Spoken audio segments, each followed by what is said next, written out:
Dou-vos as gracias por estar aquí en nome da Asociación do Traxe Galego e abrimos este acto inaugurando un ano máis a exposición do traxe galego. Este ano estaba previsto que nos viñera a dar a charla Francisco Rodríguez, especialista no traxe e xoallería galega.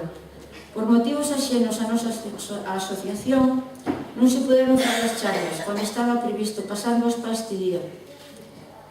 A asociación e a recuperación do traxe galego da Guardia quere agradecer os 4 anos que a xente do pobo da Guardia e do Baixo Miño nos ten apoiado. Valoramos moito esta axuda, tamén as persoas que nos deixan as pezas para a exposición. Queremos agradecer ao Concello da Guardia e a Consellería de Cultura de Pontevedra polas subvencións dos actos programados para este ano 2011. Tamén temos un recordo especial para un membro da nosa directiva que aportou o seu traballo durante os 3 anos anteriores. Coli, a Mateo Paera.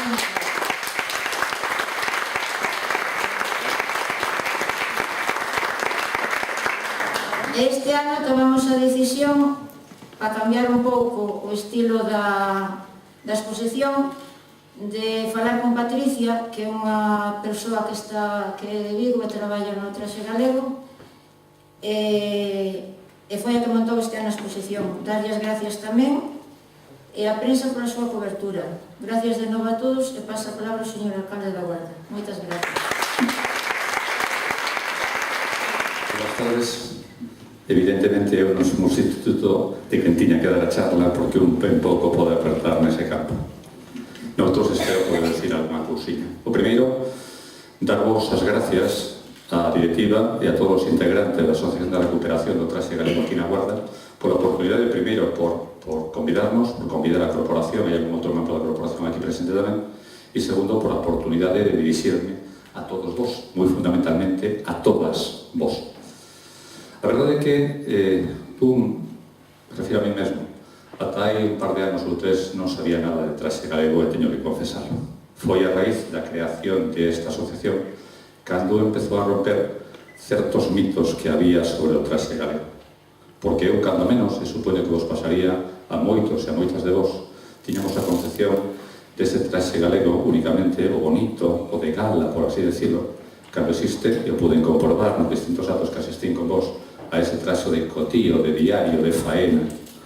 Ou aquela concepción que tamén tiña eu, e tamén tiña seguramente algunha persoa de vos, de que únicamente existía o traxe de muller. E mes aquí que decíamos de pequenos o de jaiteiro, cando existen tamén moitos traxes de home. Por tanto, aqueles dous mitos de traxe únicamente bonito, de gala, e traxe únicamente de muller, para mí se romperon e supoño que para moitos de todos vos.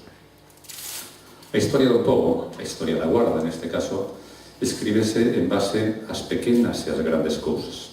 Se escribe tamén a base de coñecer cales son os nosos antepasados e tamén como vestían, como vivían aqueles nosos antepasados. E, por tanto, a cultura deste pobo, a cultura da Guarda, coñecese mellor, síntese mellor, practícase mellor, cando coñecemos todo da Guarda, tamén como vestían os nosos antepasados. E se nos referimos máis amplio espectro ao que toda Galicia, pois coñeceremos mellor como é a nosa alma, como somos, se coñecemos tamén como sentían, como vivían, como se vestían aquelas persoas de outro tempo. Supoño que, como toda labor investigadora, e este ten moito de impresión de labor investigadora, é un tempo complicada e bonita. Complicada porque, ademais, no vosso caso, o mellor non son moitas as fontes. Eu aprendía con vos o ano pasado, como por exemplo a fotografía, desde que a temos, ou a pintura, que vende máis atrás, sirven de base para, de alguma maneira, saber ou poder coñecer mínimamente como eran os vestidos, os traxes daquele entorno. E xunto con iso, supone que os periódicos, calquer tipo de arquivo, daré pé a buscar esas raíces. Iso é o que ten de dificultade un tempo e de bonito outro tempo. Por tanto, supoño que cando calquera de vos atopa un novo dibuixo, unha nova fotografía, non sei, un artículo literario que fala de un determinado traxe, será un motivo de alegría para decir sei un pouquiño máis da historia dos traxes do meu povo, do meu país. A verdade é que tuve a oportunidade de entrar con Julia así a hurtadillas na exposición e dá a impresión de que por lo menos tan bonita como destos anos que eran ben bonitas. Supoño que tenemos todos a oportunidade de, en breve, agora a rematar, de poder disfrutarla. Como sempre digo, cando hai un acto de calquera tipo aquí na Guarda, o valor máis importante que temos é este pobo. E o valor máis importante que temos dentro deste pobo é o asociacionismo deste pobo.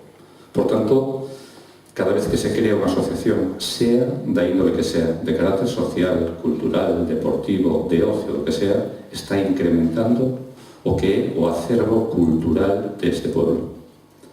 Fai 4 anos que se creou, ou 3, non recordo moi ben, pero cada asociación que nace é un grande área máis, un grande área ben gordo para acrecentar a cultura da Guarda.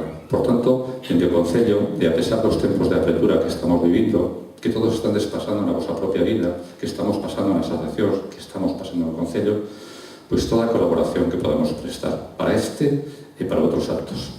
Colaboración que sempre é máis fácil, digamos, pois a colaboración humana, a colaboración de medios, máis que a colaboración económica cos tempos duros que decía antes Icona.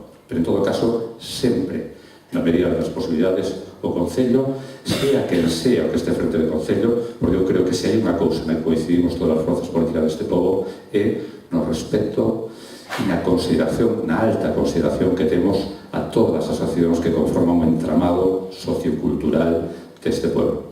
Por tanto, agradecervos que fagades un ano máis exposición, agradecervos que un domingo destos, non sei exactamente cando o día, fagades novamente o desfile. Estou seguro que tanto a exposición como o desfile van a ser todo un éxito e o tempo todo un reto. Por tanto, desexarvos todo o éxito do mundo e darvos os parabéns anticipados.